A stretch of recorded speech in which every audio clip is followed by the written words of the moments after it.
क्या कहा गया है? सागर, संसार सागर। इस संसार सागर में एक ही नौका है और वो है भागवत जी की नौका। इस भागवत जी की नौका में, भगवत प्रेम की नौका में, भगवत भक्ति की नौका में, भगवत विश्वास की, भगवत मतलब भगवान, भगवत विश्वास की नौका में जो सवार हो गया वो निश्चित ही भवसागर को पार कर जाएगा। और जिस नौका में नहीं चढ़ा समय रहते वह डूब जाएगा। इसलिए कहता हूं समय रहते भागवत सुन लेना। आजकल के नौजवान बच्चों से हम कहते हैं भागवत सुना करो, तो बहुत बच्चे तो सुनते हैं पर कुछ तर्क करते हैं, महाराज जी भागवत जी हम तो बच्चे हैं अभी क्या सुने। अरे भाई, भागवत कोई उम्र देख कर नहीं सुनी जाती कि तुम अभी बच्चे हो तो भागवत ना सुनो, बूढ़ा हो गया है तो भागवत सुने, ऐसा कुछ नहीं है। भागवत एक नौका है, इस नौका में बूढ़ा बैठेगा तो बूढ़ा पार होगा, जवान बैठेगा तो जवान पार होगा, जो बैठेगा बस वही पार होगा, जो नहीं बैठेगा वो तो डूबना ही है। पार होगा वही जिसे पकड़ोगे राम, जिसको छोड़ोगे पल भर में डूब जाएगा। डूब जाएगा वो व्यक्ति, वो प्राणी जो इस भागवत जी की नौका में सवार नहीं हुआ। इसलिए आप जीवन में एक बार भागवत जरूर सुनिएगा। भागवत सुनते ही आपको जीवन जीने की कला आ जाएगी, कैसे जीवन जीना है, कैसे जीना है और कैसे मरना है। जीवन और मरण दोनों को मंगलमय बनाने वाली भागवत जी हैं। जीवन को भी जब तक जियोगे आनंद से जियो और जब मरो तो आनंद से जियो। मतलब जीवन और मृत्यु दोनों को आनंदमय बनाने के लिए भागवत जी इस धरती पर आई हैं। इस भागवत जी की नौका में सवार हो के पार लग जाओ, देर ना लगाओ। कहीं देर हो गई का वर्षा जब कृषि सुखानी, पानी तो वर्षा पर कब, जब फसल सूख गई। क्या अर्थ है इस पानी का? भगवान का नाम जपने का जब मन हुआ तब तक तो जिह्वा रुक ही गई है। बुढ़ापा आ गया है, लकवा मार चुका है। अब जब लकवा मार गया है, पैरालाइसिस हो गया है, आवाज निकल नहीं रही है, उस समय अब कोई कहे, उसका भाव जागे कि मैं सुंदर सा राम का नाम गाऊं, कीर्तन करूं, तो पगले कैसे गाएगा? अब तो तेरी जबान काम नहीं कर रही है। हाँ, कोई बहरा हो जाए बुढ़ापे में, कान फ्यूज हो जाएं और तब कोई भाव बनाए कि हमें अब भागवत सुनने को मिल जाए, तो अब तो बहरे हो गए हो, अब कैसे सुनोगे? बुढ़ापे में पांव दर्द से बिगड़ जाएं, घुटनों में दर्द है और पांव से चला नहीं जाता। जब लंगड़े हो गए तब विचार आया कि चारों धाम की यात्रा कर लेते, तो अब यात्रा का विचार आया पर क्या करो, अब तो पांव ही सांस नहीं दे रहे हैं। तो अब विचार आया पर देर बहुत हो गई है। ये विचार तब आ जाता जब आपके पांव सलामत थे। ये विचार तब आ जाता, विचार आया कि चलो बिहारी जी का दर्शन कर लें, पर कब विचार आया? बोले जब आंखों से कम दिखने लगा। अब पछताए होत क्या जब चिड़िया चुग गई खेत, अब बहुत देर हो गई। इसलिए कहता हूं कि देर ना हो जाए, कहीं देर ना हो जाए। हाँ, कहीं देर ना हो जाए, कहीं जागने में देर ना लगा देना, नहीं तो बहुत देर हो जाएगी, कुछ हाथ लगने वाला नहीं। इसलिए कहता हूं समय रहते सब कर लेना, भागवत की नौका में सवार हो जाना। जितना अच्छा कर सको उतना अच्छा कर लेना। अरे बुरा करने के लिए तो बहुत जन्म पड़े हैं, अच्छा तो हम केवल मनुष्य के तन से ही कर सकते हैं, बाकी बुरा करने के लिए तो बहुत सारा। शेर, एक बकरी ने बच्चे को जन्म दिया। एक बकरी ने बच्चे को जन्म दिया और तभी शेर आ गया। बकरी ने कहा भैया शेर, मेरा अभी अभी बच्चा जाया है, मैंने छोटा है, अभी मेरा दूध भी नहीं पिया, इसे तो छोड़ दे। शेर बोला दया मनुष्य में होती है, हम शेर हैं, हम में दया नहीं होती, हमें दया का पाठ ना पढ़ाओ। बकरी ये हमारा भोजन है, हमें खाने दो। और शेर गया उस बकरी के बच्चे की गर्दन दबाया। बकरी बेचारी रोती रह गई, मेरे बच्चे को इसने मार डाला। शेर के अंदर दया नहीं है। गाय का बच्चा होता है वो तुरंत जाकर खा लेता है, जंगली भैंस का बच्चा होता है तुरंत जाकर वो खा लेता है, वो निर्दयी है शेर, दया नहीं है, क्योंकि वो जानवर है। और यदि इंसान होकर तुम दया ना करे तो भैया निर्दयी बनने के लिए तो बहुत जन्म पड़े हैं। तुम हर जन्म में बिल्ली चूहे को कैसे मार डालती, उसे दया नहीं आती।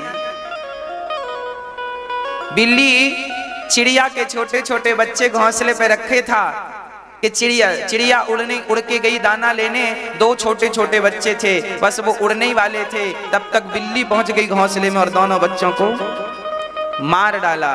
क्यों भैया? ए बिल्ली, चिड़िया ने दूर से कहा, ओ बिल्ली, तेरी भी बच्चे होते हैं, मेरी भी बच्चे हैं, तू भी माँ है, मैं भी माँ हूँ, मेरे बच्चे क्यों खाती है? बिल्ली बोली, ये दया का पाठ ना पढ़ाओ, अभी हमें भूख लगी है। बिल्ली जब भूखी होती है तो उसके अंदर दया नहीं आती, उसके अंदर दया नहीं होती। शेर भूखा होता है तब उसके अंदर दया नहीं होती। लेकिन आलो, राम तो तुम्हारे घर के हैं, कृष्ण तो तुम्हारे हैं, तुम्हें अधिकार से कहना। मीराबाई ये नहीं कहती कि कृष्ण मेरे हैं, मीरा अधिकार से कहती है कि मेरे तो गिरधर गोपाल। हम लोग अधिकार ही तो ना जता पाए, हम अधिकार से ही तो ना कह पाए कि ये भगवान मेरे हैं। जिस दिन कह दोगे मेरी माँ अधिकार से कि कृष्ण तुम मेरे हो, उसी दिन कृष्ण तुम्हारे सामने प्रकट हो जाएंगे। जिस दिन अधिकार से कह दोगे कि ये मेरे हैं। विडंबना तो ये है कि आपके 70 साल की उम्र में, आपके 80 साल की उम्र में आपने एक बार भी अधिकार से नहीं कहा कि ये कृष्ण मेरे हैं। एक बार भी अधिकार से नहीं कहा कि ये मेरे माता और पिता हैं। त्वमेव माता च पिता त्वमेव गाने को तो हम सब गा रहे हैं। मात पिता तुम मेरे शरण गहूं किसकी, ये आरतियां तो हम बचपन से गा रहे हैं।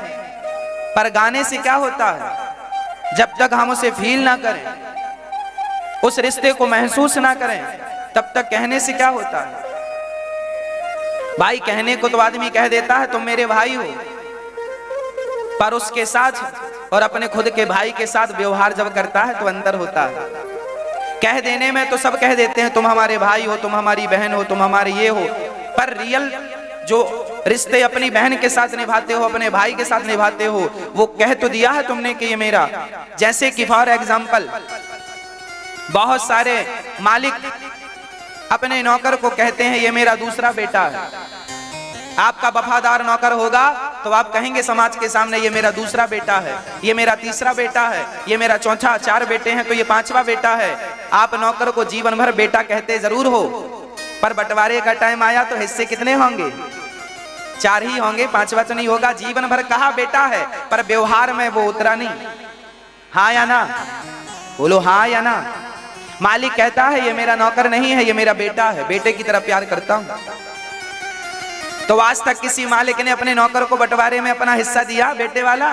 केवल कहा है ना, याद रखना मेरी माँ, कह देना अलग है और रियल में निभा पाना, निभा देना अलग है। आज तक हम और आप यही कहते रहे हैं ये हमारे माता हैं, पिता हैं, केवल कहते आए हैं, आज तक माना नहीं है। जिस जिसने मान लिया है उनके सामने आकर खड़े हो गए हैं भगवान।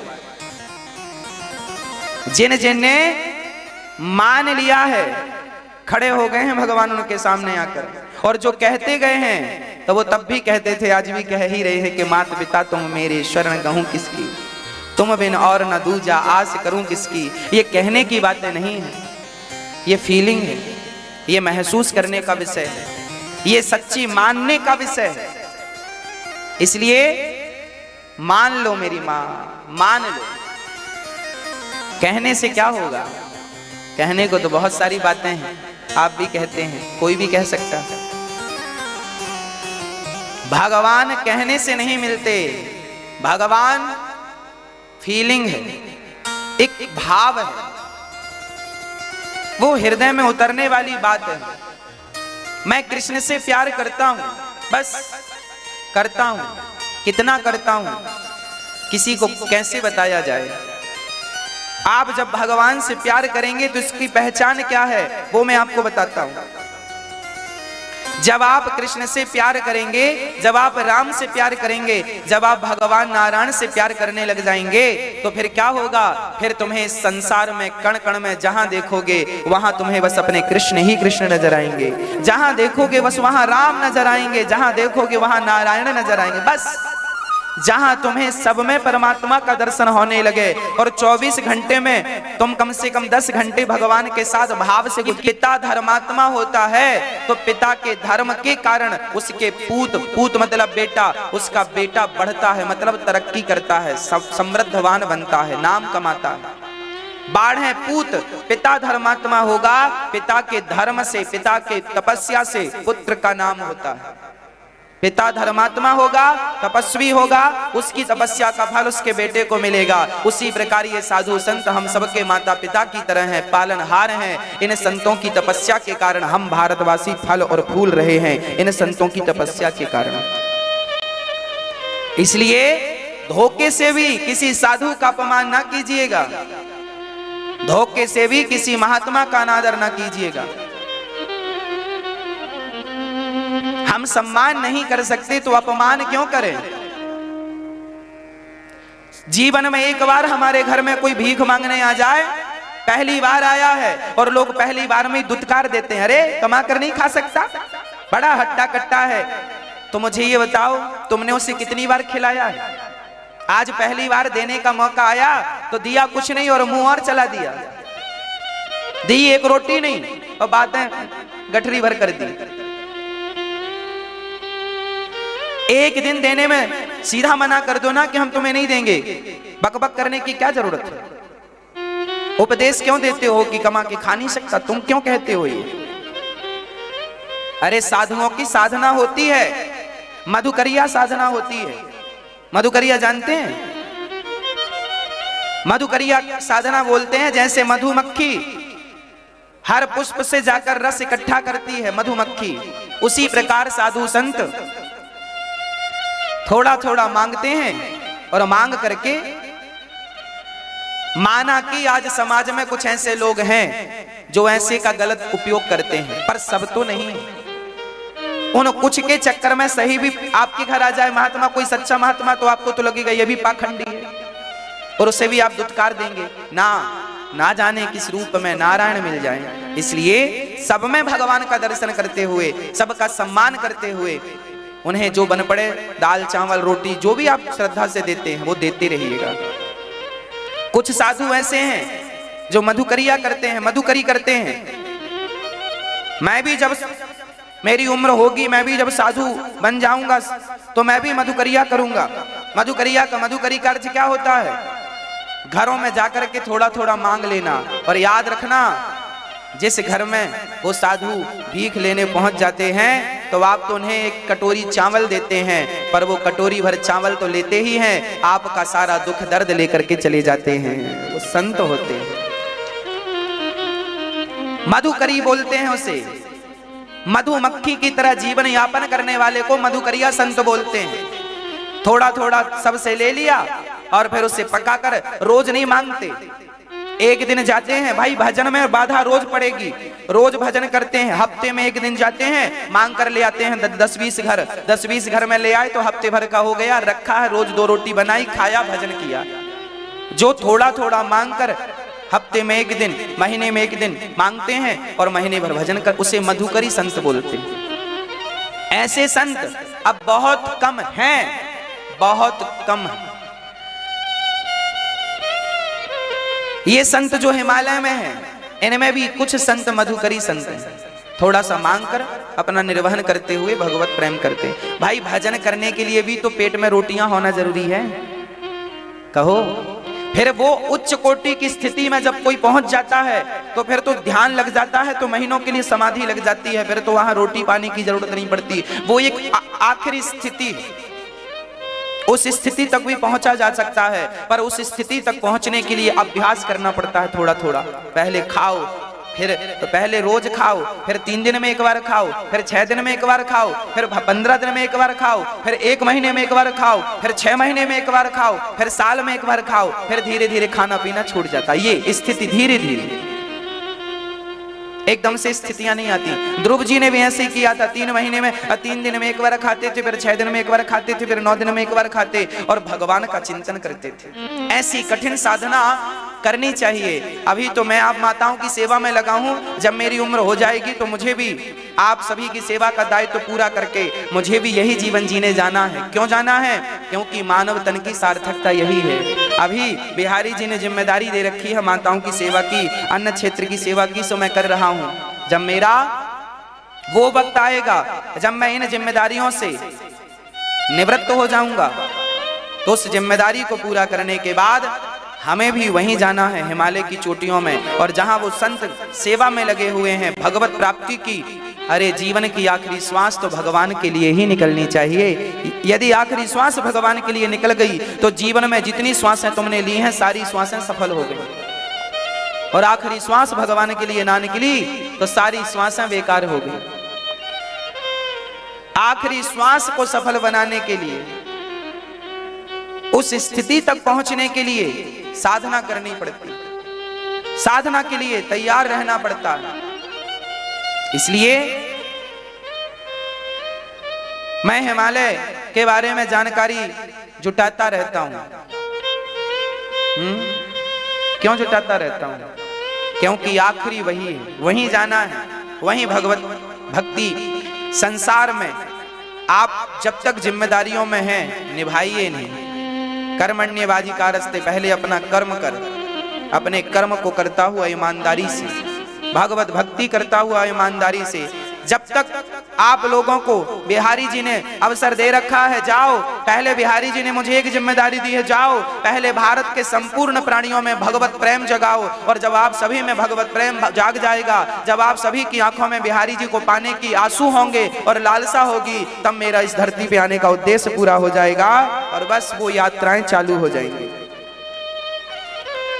हर व्यक्ति इस धरती पर किसी न किसी उद्देश्य के लिए आता है। हर प्राणी इस धरती पर किसी न किसी उद्देश्य की पूर्ति के लिए आता है। बात ऐसी है कि कुछ अपना उद्देश्य याद रखते हैं तो कुछ अपना उद्देश्य भूल जाते हैं। संसार का प्राणी संसार की आपाधापी में पड़कर अपने उद्देश्यों को भूल चुका है। तुम क्यों आए हो इस संसार में, क्यों जन्म लिया है तुमने, सब भूले पड़े हैं। जिन्हें याद है वो अपने उद्देश्य की ओर आगे बढ़ रहे हैं, और हमारा अंतिम लक्ष्य है भगवत प्राप्ति, भगवत प्राप्ति, भगवत प्राप्ति। बस पहला लक्ष्य भी वही, आखिरी लक्ष्य भी वही। अभी समाज में रहकर, आपके मध्य रहकर, आपको कथा सुनाकर आपके हृदय में भगवत भक्ति जगाना, ये मेरा उद्देश्य है। फिर वो जो संत बैठे हैं, उन संतों की तपस्या से हम सुखी हैं, आप सुखी हैं। बस हम सभी को भी ऐसी तपस्याएं करनी चाहिए। भगवान की पावन चर्चा जितनी हम कर सकते हैं कर लो। भारत जी से एक अपराध हो गया। क्या अपराध हो गया? बोले भरत जी, मनु जी महाराज के दूसरे बेटे का नाम था प्रियव्रत, जिनका विवाह विश्वकर्मा की पुत्री वर्हिष्मति से हुआ था। इन्हीं के वंश में हुए थे श्री आग्नेत्र, प्रियव्रत जी के पुत्र आग्नेत्र, फिर इनके नाभि, फिर अंग, फिर ऋषभदेव जी। ऋषभदेव जी के 100 बच्चे हुए, सबसे बड़े का नाम भरत था। भारत जी घर परिवार छोड़कर गए थे गंगा के किनारे, गंडकी के किनारे। पर क्या हुआ, भारत जी की से गलती हो गई। क्या गलती हो गई? भारत जी मरते समय मृग के चक्कर में पड़ गए कि मृग का बच्चा पानी में बह रहा था, भारत जी ने बचा लिया, नदी से पकड़ कर ले आए, पाल लिया। भाई पालना अच्छा था, कुटिया में रखा था, पर बाद में छोड़ देना था ना, बच्चों के जानवरों के बीच में छोड़ देते, पर पकड़ के रख लिया, मेरा मेरा मृग, मेरा मृग। और अंत में जब प्राण निकले तो भारत जी मृग का ही चिंतन कर रहे थे। मृग का चिंतन करते करते प्राण त्यागे, तो अगले जन्म में उन जैसे महापुरुष को मृग बनकर आना पड़ा। भारत जैसे महापुरुष को क्या बनकर आना पड़ा मेरी माँ? मृग बनकर के आना पड़ा। तो ये भारत जी से गलती हुई, तो क्या ये गलती हमें और आपको भी करनी चाहिए? भाई दर्पण क्यों है हमारे सामने? आपके सामने दर्पण क्यों है? दर्पण इसलिए तो है कि जहां कुछ बिगड़ा है सुधार लो। दर्पण क्यों है? सुधार लो। जैसे दर्पण सुधार के, अब कोई दर्पण देख कर भी उसके नाक में काला सा कुछ दाग लगा है, अब तुम दर्पण देख रहे हो भैया थोड़ा कपड़े से नाक में ये तुम्हारे दाग लगा है, जरा साफ कर लो, बाहर निकल रहे हो लोग देखेंगे। दर्पण इसलिए है कि कुछ गड़बड़ हो सुधार लो, कचरा लगा हो निकाल दो, इसलिए दर्पण होता। अब कोई दर्पण देखने के देख तो ले पर सुधार ना करे, उसके जैसा बेवकूफ कौन होगा।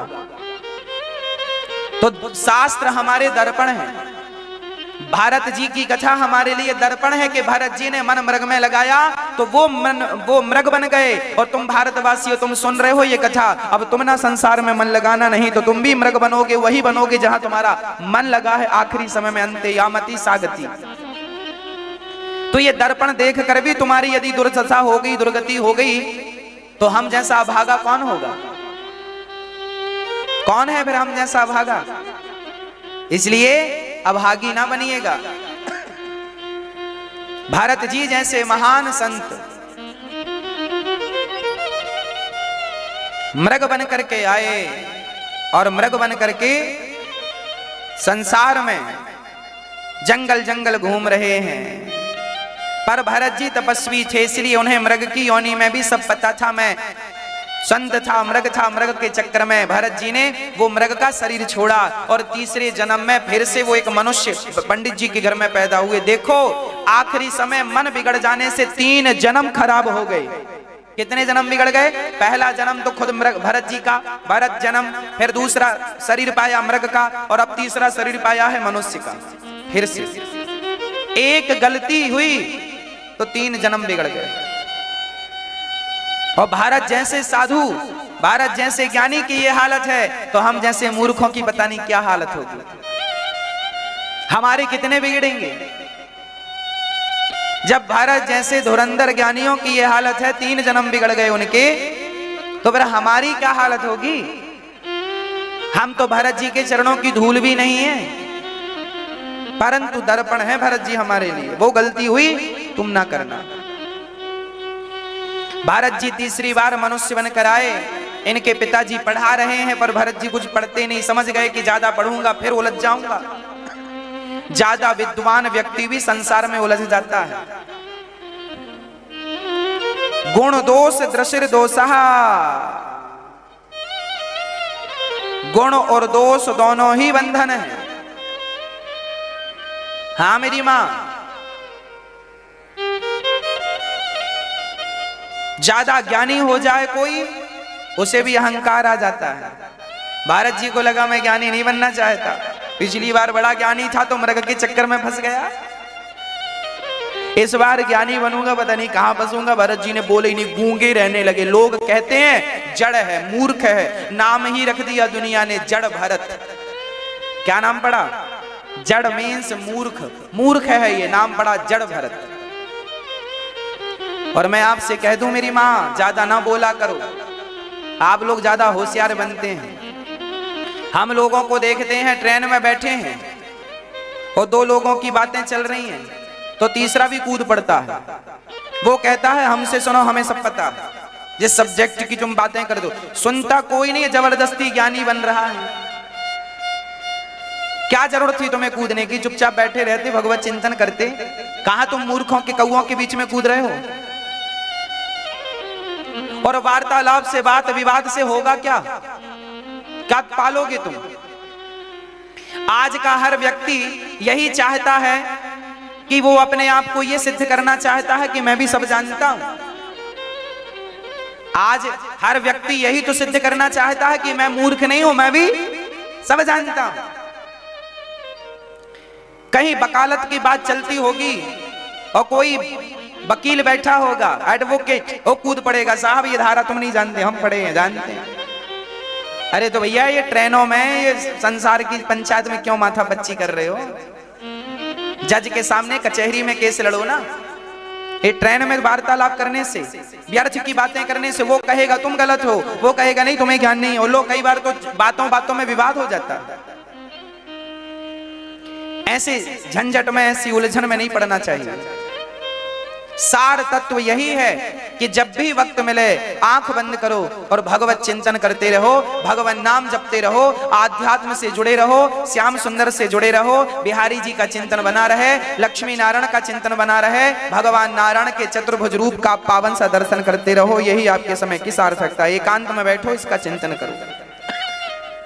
भगवान नारायण के चतुर्भुज रूप हैं, एक हाथ में शंख है, एक में चक्र है, एक में गदा है, एक में पद्म है। भगवान के श्रीवत्स गले में कौस्तुभ मणि पड़ी है, ठाकुर जी के सुंदर सा स्वरूप है, बस उनका चिंतन करते रहो।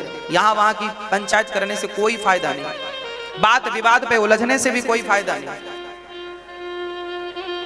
इसलिए अपने आप को इन सब चीजों से बचाओगे तो मन शांत होगा। और हर जगह ये सिद्ध ना किया करो कि तुम ज्ञानी हो। तुम्हें ज्ञानी बनना क्यों है? भारत जी तो मूर्ख थे ज्ञानी, और तुम भी ज्ञानी हो, पर दूसरों की नजर में तुम ज्ञानी बन के मेरा होगा, पर बच्चा आपका ही होगा। पति भूखा है तो पत्नी भी भूखी रहेगी। पति घास की कुटिया पर रहता है तो पत्नी भी वहीं रहेगी। पति सोने के महलों में रहता है तो पत्नी भी वहीं रहेगी। जैसे पत्नी पति के सुख में, पति के दुख में, पति के रोग में, पति के निरोग में पति का साथ कभी नहीं छोड़ती, ऐसे जैसे पत्नी ने समर्पण कर दिया है, पति का सुख ही पत्नी का सुख बन गया है। पति का दुख, पति रोता है तो पत्नी अपने आप रोने लगती है, पति हंसता है तो पत्नी अपने आप हंसने लगती है, क्योंकि पत्नी का कोई जीवन नहीं है। पति का सुख पत्नी का सुख है, पति का दुख पत्नी का दुख है। उसी प्रकार जैसे पत्नी ने पति में समर्पण किया है, ऐसे भक्त भगवान में समर्पण कर दे। प्रभु तेरा सुख मेरा सुख, तेरा दुख मेरा दुख, तेरा जीवन मेरा जीवन, जो तू देगा वो खाऊंगा। जाही विधि रखे राम ताही विधि रहिए, जिंदगी की डोर सौंप हाथ दीनानाथ के, महलों में रख चाहे झोपड़ी में वास दे। पति कहेगा कि हमने छोटा सा घर बनाया है 50 गज का, पत्नी हंसते हंसते जाएगी मेरा घर 50 गज का है, और पति 500 गज में घर बना ले तो पत्नी वहां भी रहेगी। अरे पत्नी की अपनी कोई मर्जी नहीं है, वो तो पति की मर्जी में अपनी मर्जी मिलाकर जीवन गुजारती है। ऐसे अपनी कोई मर्जी ना हो। भगवान यदि मेरी किस्मत में दुख है तो मुझे दुख देना, पर अपना दामन ना छोड़ना, अपना साथ ना छोड़ना, यही मेरी प्रार्थना है। बस भगवान के वैसे ही बन जाओ जैसे एक स्त्री पति की बन गई। अब तुम स्त्रियों को यह समझाने की जरूरत नहीं है कि तुम पति की कैसी हो, ऐसी तुम भगवान की हो जाओ। ऐसे ही मीराबाई भगवान की हो गई थी। समर्पण का गुरु बनाना हो तो स्त्रियों को गुरु बना लो। दत्तात्रेय जी ने 24 गुरुओं में एक गुरु स्त्रियों को बनाया है। ये समाज की स्त्रियां भी गुरु बनाने के योग्य हैं, इन्हें भी गुरु बनाकर को सीखा करो। भारत जी कोई प्रत्युत्तर नहीं, सिर झुकाकर खड़े हैं। तलवार चली तो भद्रकाली ने प्रकट होकर भक्त की रक्षा की और कहा मेरे भक्त का धर्मो रक्षति रक्षिता। जब आप भगवान में समर्पण कर देते हैं तो आपके सुख दुख की चिंता भगवान को होती है। ये यथा माम प्रपद्यन्ते तांस तथैव भजाम्यहम् न मे भक्त्या प्रणश्यति। भगवान कहते हैं कि मेरे भक्त का कभी नाश नहीं होता, मेरे भक्त को मैं कभी छोड़ता नहीं हूं। भगवान हमेशा अपने भक्त की रक्षा करते हैं।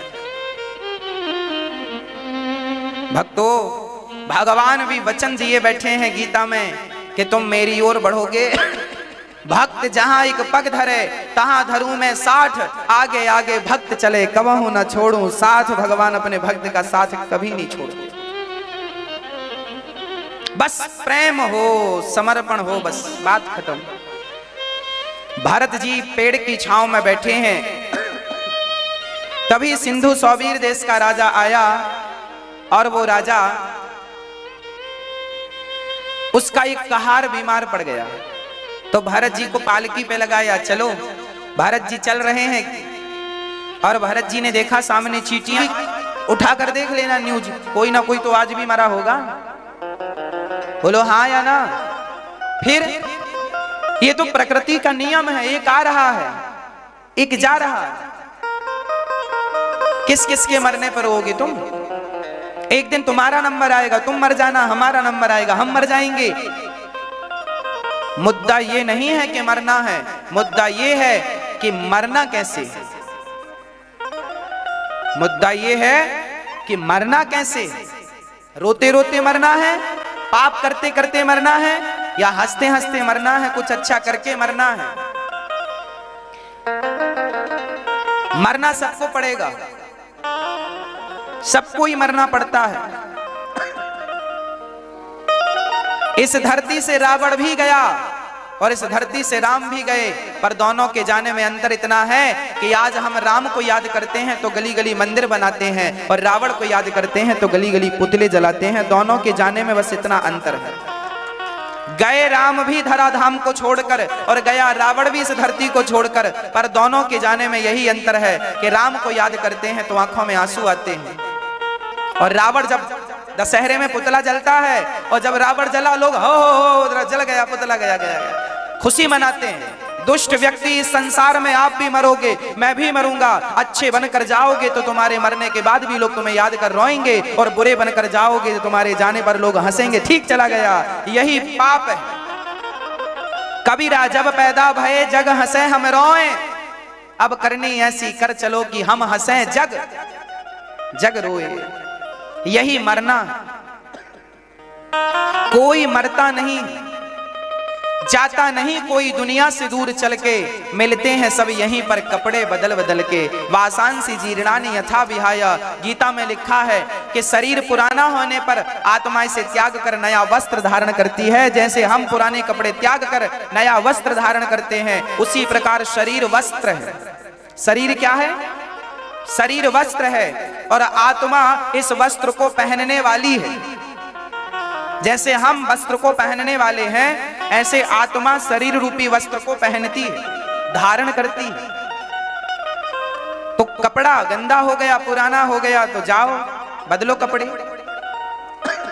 कपड़े बदल बदल के सब यहीं बैठे हैं, गया कोई नहीं। तुम्हारा बेटा तुम्हारी पत्नी भी कपड़े बदल कर यहीं बैठी होगी, इसी दुनिया में वापस आई होगी, कपड़े बदल के आई होगी। पर कपड़े बदल कर आज मनुष्य बनकर आया था, कल हाथी बन के आ सकता है, चींटी बनकर आ सकता है, इंसान बनकर आ सकता है। कपड़े बदल बदल के सब यहीं आएंगे। कब तक यहीं आना होगा? जब तक भगवान में मन नहीं लगेगा। भगवान में मन लग जाएगा तो आवागमन से मुक्ति हो जाएगी, सदा सदा के लिए भगवान की प्राप्ति हो जाएगी, जिसे हम मोक्ष कहते हैं। पुनरपि जननम पुनरपि मरणम पुनरपि जननी जठरे शयनम। ये जन्म और मृत्यु का चक्र तब छूट जाएगा जब हम भगवत प्राप्त हो जाएंगे, भगवान को प्राप्त कर लेंगे। तब हम संसार के बंधनों को मुक्त करके संसार को, कबीरदास जी भी से गाते हैं, चलती चक्की देख कर दिया कबीरा रोए, दो पाटन के बीच में साबुत बचाना को। ये दो पाट क्या है? एक पाट है जन्म, एक पाट है मृत्यु। जन्म और मृत्यु का पहिया ऐसा चल रहा है कि ये जन्म और मृत्यु का पहिया एक दिन तुम्हें भी पीसेगा, एक दिन हमें भी पीसेगा। कौन नहीं पिसा बताओ तो? तुम्हारे बाप दादे सब पिस गए कि नहीं? और तुम और हम भी पिस जाओगे। पर याद रखना, इस चक्री में, इस चक्की में एक कील होती है बीच में। चक्की देखी है हाथ से चलने वाली? एक कील होती है, उस कील के पास जो दाना चला जाता है वो पिसने से बच जाता है। बोलो हाँ या ना?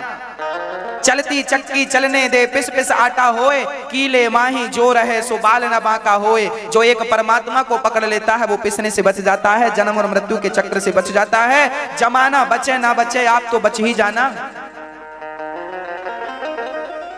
आप तो बचाव कर ही लेना। पानी बरसता है तो पानी की बरसात को हम तो रोक नहीं सकते, पर छतरी लगाकर अपना बचाव तो कर ही सकते हैं। उसी प्रकार मौत के इस चक्र में सबको पिसना है, पर एक भगवान की शरणागति करके आप अपना बचाव तो कर ही लेना। दूसरा जैसा होगा सब वो देखेगा। अपना बचा लो बस, अपने आप को।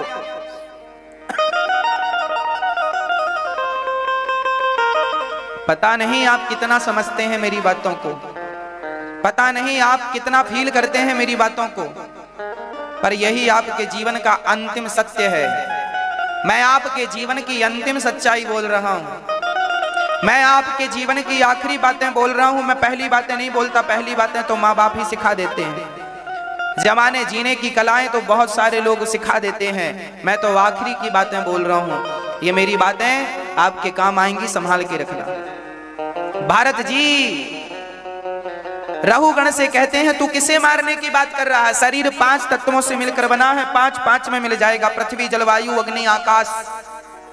हम 5 चीजों से मिलकर बनते हैं। छित जल पावक गगन समीरा, पंच रचित अति अधम शरीरा। हम 5 चीजों से मिलकर बनते हैं और 5 चीजें हमें जला दोगे, आप गाड़ दोगे जमीन पे तो 5 चीजें 5 में मिल जाएंगी। पृथ्वी तत्व, पृथ्वी में जल तत्व, हमारा शरीर में ये चमड़ी पृथ्वी तत्व है। हमारी हड्डी और हमारी चमड़ी कौन सा तत्व है? बोलो, जोर से बोलो। ये पृथ्वी तत्व है। हमारी ऑक्सीजन हम श्वास ले रहे हैं, ये कौन सा तत्व चल रहा है? बोलो, वायु तत्व है। ये वायु तत्व है। हमारा पेट जिसमें भोजन पचता है, पेट में हाथ रखो गर्म रहता है पेट, मतलब हमारे शरीर में भी अग्नि है, हाँ या ना? तो अग्नि तत्व है। हमारे शरीर में भी आकाश है। मुंह खोला हमने, ये देखो जो स्पेस है ना, उसे आकाश तत्व कहते हैं। पेट में भी कुछ खाली स्थान है, उसे आकाश तत्व कहते हैं। फेफड़ों में भी थोड़ी सी स्पेस दे रखी है परमात्मा ने, जहां जहां खाली स्पेस है वो आकाश तत्व है। शरीर में आकाश तत्व है। शरीर में पानी है या नहीं? पानी की कमी होने से बीमार हो जाते हो कि नहीं? तो शरीर में जो जल है वो जल तत्व है। कितने हो गए? पृथ्वी, जल, वायु, अग्नि और आकाश। 5 हो गए। पृथ्वी, जल, वायु, अग्नि, आकाश, टोटल 5। हमारा शरीर इन 5 चीजों से मिलाकर बना है। छठवा कोई तत्व नहीं है। हाँ जी। और जब हम मरते हैं तो हमारे ये 5 तत्व कहां चले जाते हैं? बोलो, कहां जाते हैं?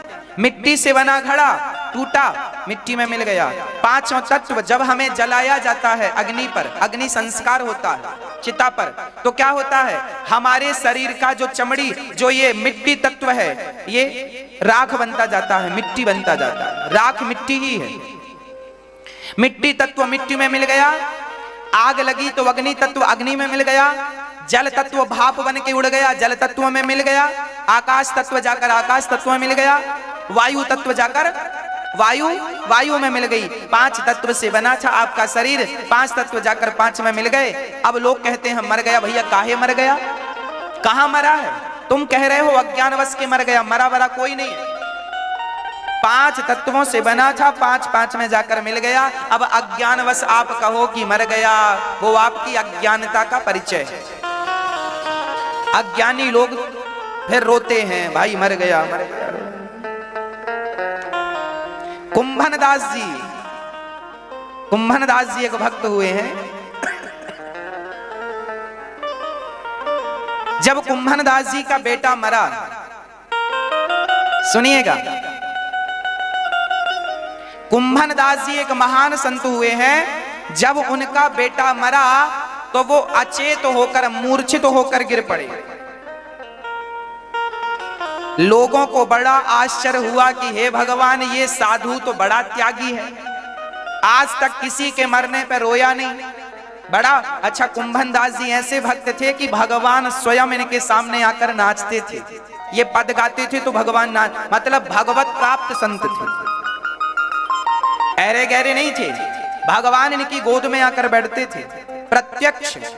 कुंभन दास जी का बेटा मरा तो कुंभन दास जी अचेत होकर जमीन पर गिर पड़े। शिष्यों ने जगाया पर जागे नहीं। सबको लग रहा था कि इन्हें सदमा लग गया बेटे की मौत का। अच्छा बताओ, सदमा लगना चाहिए था कि नहीं? लोगों को तो लग जाता है सदमा, बेटा चला जाए, बेटी चली जाए, लोग सदमे में चले जाते हैं। कुंभन दास जी भी सदमे में चले गए। तब विट्ठलनाथ जी आए। वल्लभाचार्य जी के पुत्र का नाम है विट्ठलनाथ जी। श्रीमद वल्लभाचार्य जी के पुत्र का नाम है विट्ठलनाथ जी, जो श्रीनाथ जी की पूजा करते हैं।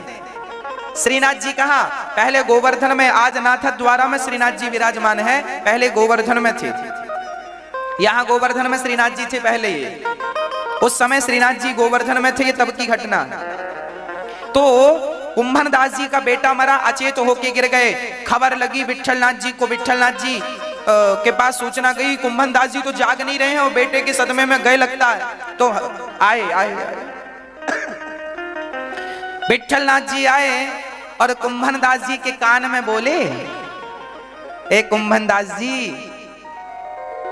कल प्रसादी में आ जाना। तो कुंभन दास जी उठ के बैठ गए।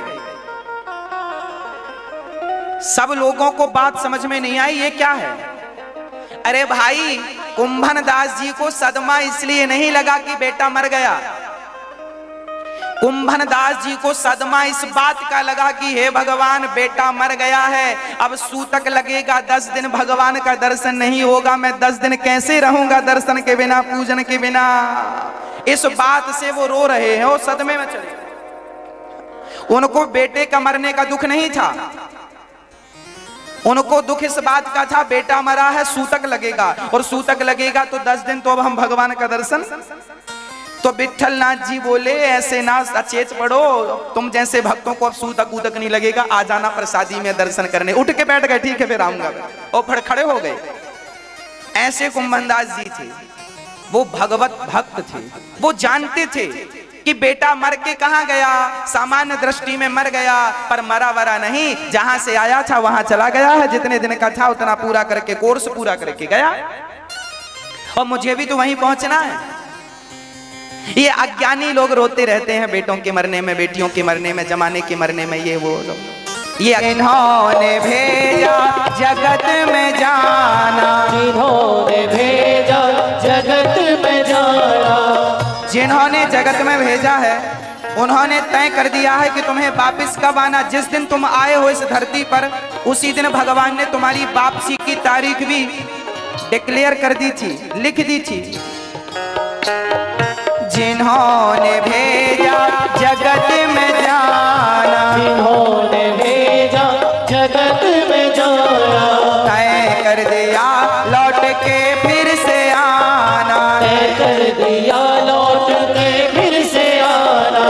जो भेजने वाले हैं यहाँ पर, जो भेजने वाले हैं यहाँ पर, जो भेजने वाले हैं यहाँ पर, जो भेजने वाले हैं यहाँ पर, वही फिर वापस बुला रहे हैं।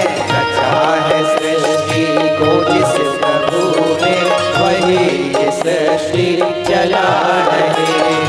रचा है सृष्टि को जिस प्रभु ने, वही ये सृष्टि चला रहे हैं। जो पेड़ हमने लगाया पहले, जो पेड़ हमने लगाया पहले, जो पेड़ हमने लगाया पहले, जो पेड़ हमने लगाया पहले, उसी का फल हम अब पा रहे हैं। रचा है सृष्टि को जिस प्रभु ने, वही ये सृष्टि चला रहे हैं।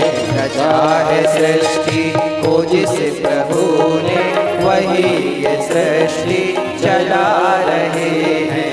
रचा है सृष्टि को जिस प्रभु ने, वही ये सृष्टि चला रहे हैं।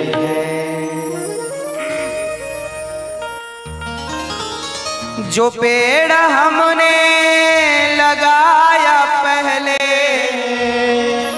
आपने पिछले जन्म में कोई पुण्य किया होगा, जिस पुण्य के कारण तुम्हें मनुष्य का तन मिला है। जो पेड़ हमने लगाया पहले, उसी का फल हम अब पा रहे हैं।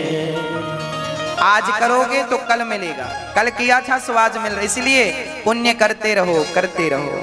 रचा है सृष्टि को जिस प्रभु ने, वही ये सृष्टि चला रहे हैं। 10वें पुत्र का नाम नारायण रख दिया था किसी साधु के कहने से।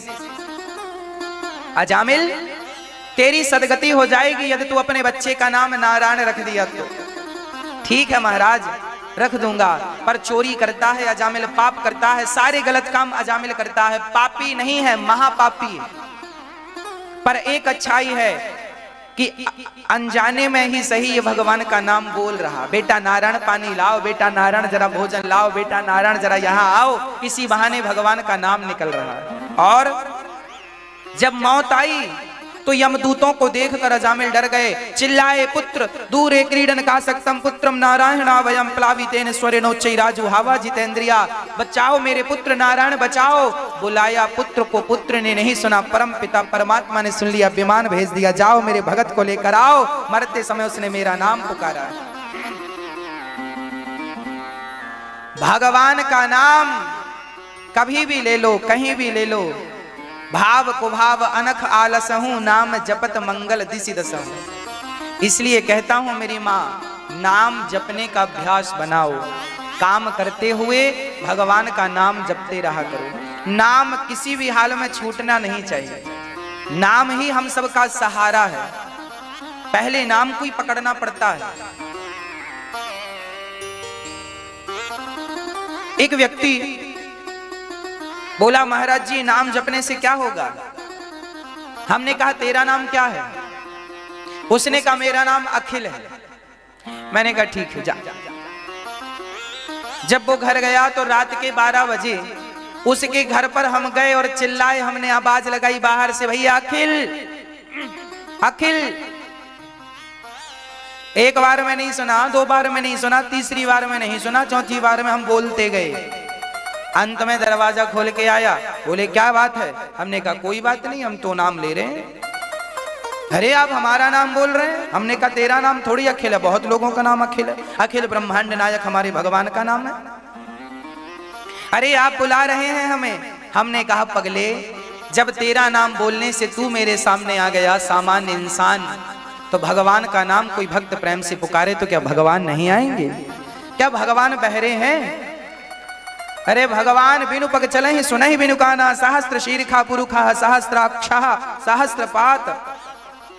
भगवान के एक नहीं हजारों आंखें हैं, हजारों कान हैं। चींटी भी अपने पांव में घुंघरू बांध के नाचे तो परमात्मा को सुनाई पड़ जाता है कि कोई चींटी मुझे पुकार रही है। ये भगवान है, ये भगवत दर्शन है। इसलिए आप सभी किसी भी हाल में भगवान का नाम ना छोड़ा करो। भाव से जपा करो, प्रेम से जपा करो। नाम सदा मंगल ही करता है, कल्याण ही करता है। पहले नाम जपो, फिर धीरे धीरे जिसका नाम जप रहे हो उनसे धीरे धीरे प्रेम हो जाएगा। जैसे आप जप रहे हो राधा कृष्ण राधे कृष्ण कृष्ण कृष्ण, तो पहले कृष्ण कृष्ण जपो, बाद में क्या होगा?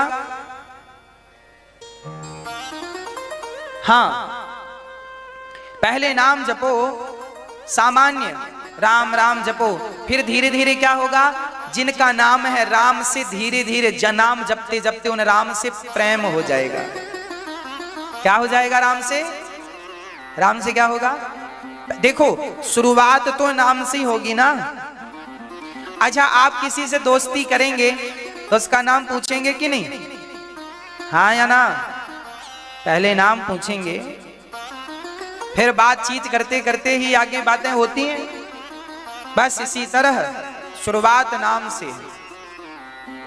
अब आपकी जिह्वा ना हिले, होंठ ना हिले और आप बोलो सीताराम, बोलो। बोलना नहीं है, बाहर आवाज नहीं आनी चाहिए। आप महसूस कीजिए आपके हृदय में, हृदय की धड़कन के साथ एक नाम चलेगा, सीताराम सीताराम, राधे कृष्ण राधे कृष्ण राधे कृष्ण राधे कृष्ण राधे कृष्ण राधे कृष्ण। आपकी जिह्वा ना हिले और बस नाम चलता रहे, कृष्ण कृष्ण श्री कृष्ण श्री कृष्ण। ये हृदय से जाप है। इस जाप को आप करेंगे तो बहुत जल्दी जनाबाई के ओपलों से विट्ठल विट्ठल की ध्वनि निकलती थी। भक्ति मती जनाबाई ओपले बनाती थी, कंडे थापती थी, तो उसके ओपलों से विट्ठल विट्ठल की ध्वनि। जो भक्त हृदय से नाम जपता है और हृदय के बाद नाभि से नाम जपता है तो रोम रोम से नाम निकलता है। वो किसी वस्तु को टच कर दे तो उससे भगवान का नाम निकलने लग जाता है। ये प्रभाव भजन का। कोई संत भजन करने वाला इसलिए गुरुजनों का आशीर्वाद लेते हैं। आपके सिर पर गुरुजन हाथ रख देते हैं तो गुरुजनों की भक्ति आपके हृदय में प्रवेश कर जाती है और आप भी भक्त बन जाते हैं। ये भजन का प्रभाव है, भजन का प्रभाव है। प्रिय भक्तों, अजामिल जैसे पापी ने मरते समय नारायण का नाम लिया। पार्षद गण आए, यमदूतों से कहा जाओ ये तो मरते समय नाम लिया है, इसकी सदगति होगी। यमदूतों ने कहा इसने भगवान का नाम नहीं पुत्र का नाम लिया है। बोले पुत्र का नाम तो इसका नाम नारायण अभी से पड़ा है, भगवान का नाम नारायण तो अनादि काल से है, इसलिए इसका उद्धार होकर रहेगा।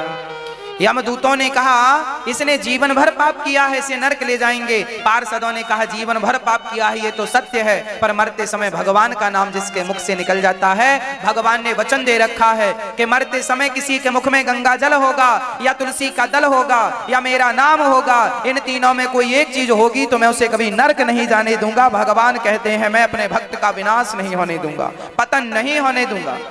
इसलिए कहता हूं गंगा जल रोज पिया करो, थोड़ा 2-4 बूंद ही सही। तुलसी का एक पत्ता रोज मुख पे रखा करो और भगवान का नाम रोज काम करते हुए सीताराम सीताराम गाओ रे गाओ रे गाओ रे। काम करते हुए नाम ना बिसारिए, बस काम करते रहो और कृष्ण कृष्ण नारायण जय श्रीमन नारायण ना जो आपके गुरु जी ने मंत्र दिया है उसका हृदय में जाप चलता रहे। इसलिए गुरु जी से गुरु मंत्र प्राप्त करो और गुरु मंत्र भी परंपरागत मंत्र हो। वो मंत्र फिर आप गुरु परंपरा से लोगे और उसका जाप करोगे तो काम करते रहो और अपना नाम गुरु परंपरा का नाम जो गुरु मंत्र है आपका जाप करते रहो। गुरु के बिना गति नहीं है।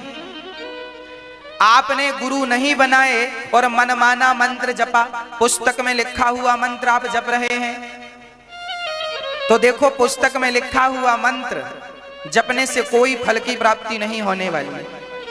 मंत्र वही रहेगा, पर जब तक गुरु अपने मुख से आपके कानों में ना प्रवेश कराएं, जब तक वो गुरु से ना जुड़े तब तक उस मंत्र का कोई प्रभाव ही नहीं। वो मंत्र निष्फल है जो गुरु के बिना आप मन। कुछ लोग होते हैं मनमाना जपते रहते हैं, जो मन में आया जप रहे हैं। अरे काहे जप रहे हो? गुरु परंपरा से मंत्र प्राप्त करो और उस मंत्र का जाप करो, वो मंत्र सिद्ध होगा। ऑलरेडी गुरु ने सिद्ध किया है, जब जप कर फिर आप उसे सिद्ध करो। वह मंत्र जब सिद्ध मंत्र प्राप्त होगा और आप जपोगे तो अपने आप जीवन में सिद्धि प्राप्त हो जाएगी। आपका जीवन सारे दुखों से जंजाल से निकलकर अपने आप आनंद का अनुभव करोगे। पर मंत्र परंपरागत हो। लक्ष्मी नाथ समारंभाम नाथ यामुन मध्यमाम अस्मदाचार्य पर्यंताम बंदे गुरु परंपराम। देखिए हमारी क्या है? बंदे गुरु परंपराम, हमारी परंपरा है, परंपरागत मंत्र है हमारा। आप अपनी परंपरा से जुड़िएगा। आचार्य परंपरागत आचार्य, इसलिए हमारे आचार्य परंपरा है। हमारे यहाँ 4 परंपराएं हैं हमारे भारत में। 4 परंपराओं में किसी एक परंपरा से जुड़िएगा। हमारी परंपरा है रामानुजाचार्य परंपरा। वल्लभाचार्य जी की अपनी परंपरा, श्रीमद वल्लभाचार्य जी की परंपरा। हमारे भारत में वल्लभाचार्य, रामानुजाचार्य, निम्बारकाचार्य, हाँ निम्बारकाचार्य भी हुए हैं और निम्बारकाचार्य, रामानुजाचार्य, वल्लभाचार्य जी ऐसे आचार्य हैं हमारे। इनके बाद फिर और परंपराएं बनती गईं। रामानुजाचार्य से फिर रामानंदाचार्य परंपरा प्रकट हुई। ये परंपराएं चलती गई। मतलब आप कहीं भी रहें परंपराओं से जुड़े रहें। गुरु परंपराओं से जुड़ेंगे, उस मंत्र को प्राप्त करेंगे, उस मंत्र का जाप करेंगे। शंकराचार्य जी की परंपरा है, आद्य शंकराचार्य परंपरा, आचार्य परंपरा, वो भी परंपरा है, आद्य शंकराचार्य जी की परंपरा। तो ये परंपराएं हैं। इन परंपराओं से जुड़ करके जब आप मंत्र जाप करते हैं तो आपका मंत्र फलीभूत होता है। आपके आज लोग बहुत सारे मंत्र तो जप रहे हैं परंतु उनका कोई प्रभाव नजर नहीं आता, क्योंकि आपका मंत्र अभी गुरु परंपरा से, अभी आप मनमुखी हैं, अभी गुरुमुख नहीं भये। जब तक व्यक्ति मनमुखी होता है। अच्छा एक बात बताओ, जो आप मनमुखी जप रहे हैं वो मंत्र जैसा है, मंत्र नहीं है। फॉर एग्जाम्पल, लकड़ी में, लकड़ी की एक गाय बना दो, और लकड़ी का बछड़ा बना दो, तो आप देखने में क्या लगेगा? ये क्या है? बोलो, गाय ही तो कहोगे। भाई गाय है, ये गाय है, ये बछड़ा है। अच्छा, गाय है तो दूध दोह लो। गाय व्यवहार जगत में तो यही कहा जाएगा ये गाय है, पर वो असली गाय नहीं है। लकड़ी की गाय है, मिट्टी की गाय है, पीतल की गाय है, चांदी की गाय है। गाय तो है, बछड़ा तो है, पर इससे दूध नहीं दुहा जा सकता।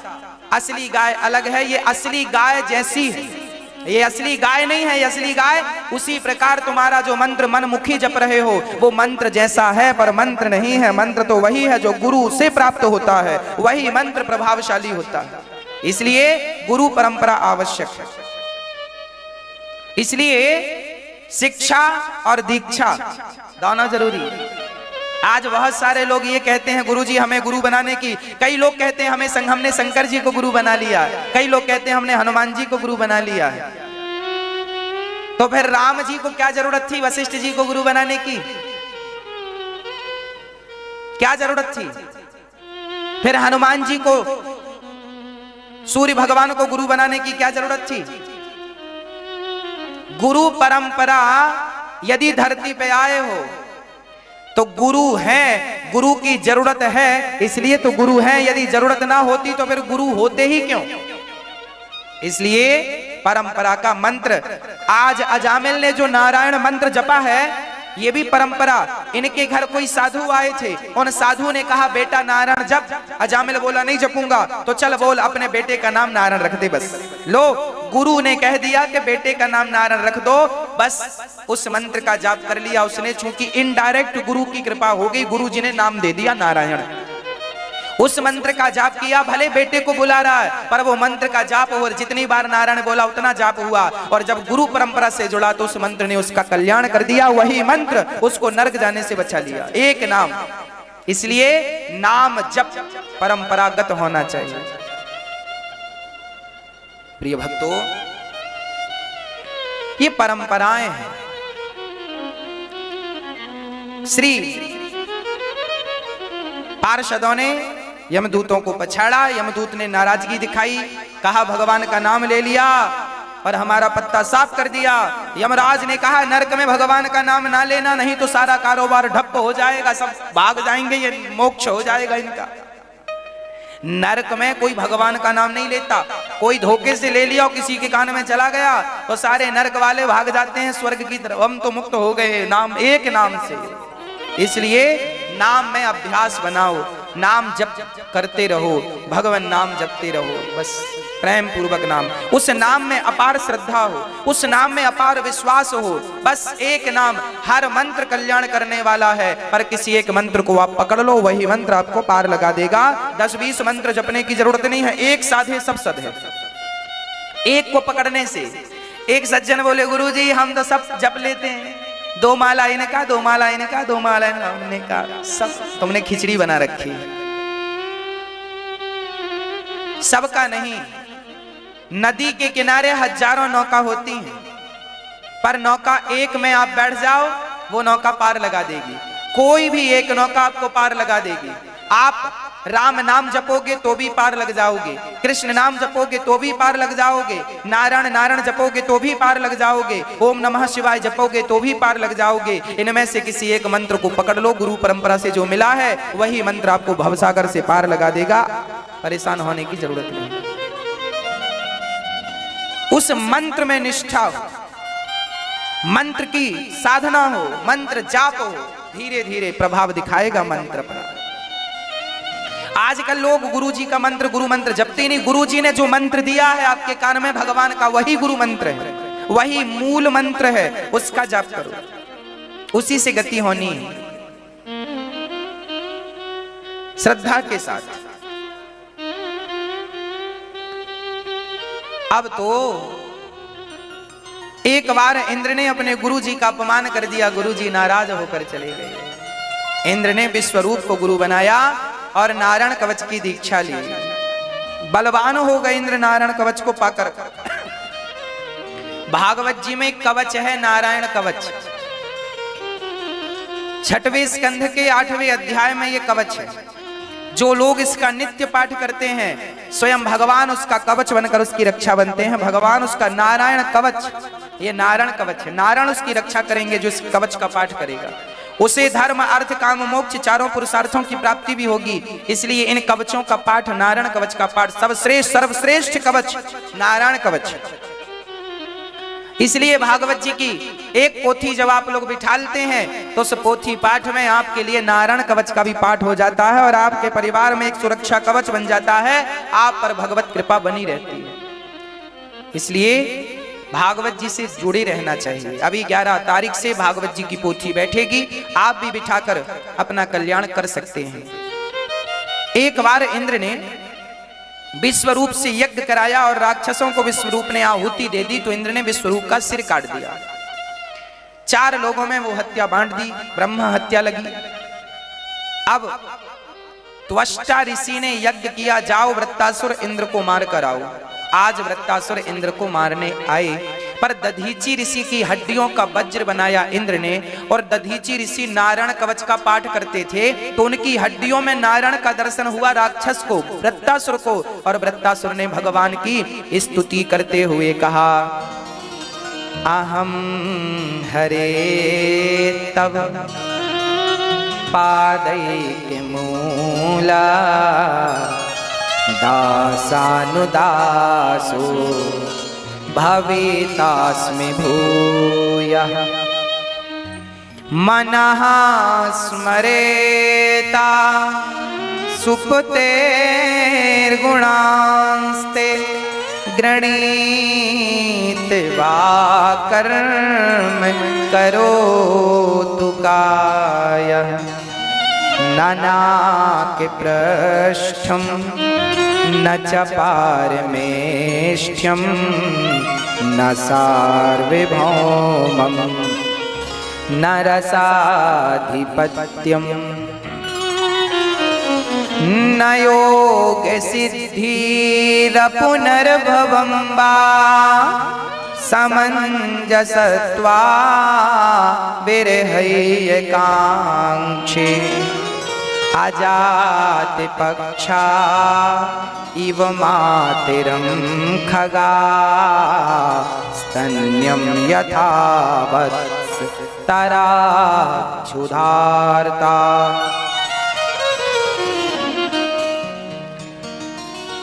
क्या बात कही वृत्तासुर ने, हे प्रभु मुझे अपनी भक्ति दीजिए, मुझे अपने चरणों से दूर ना कीजिए। जैसे गाय का बछड़ा सदा अपनी गाय के लिए तड़पता रहता है, कब माँ आएगी कब माँ आएगी, उसी प्रकार मैं सदा आपके प्रेम में आपके लिए तड़पता रहूं तड़पता रहूं तड़पता रहूं।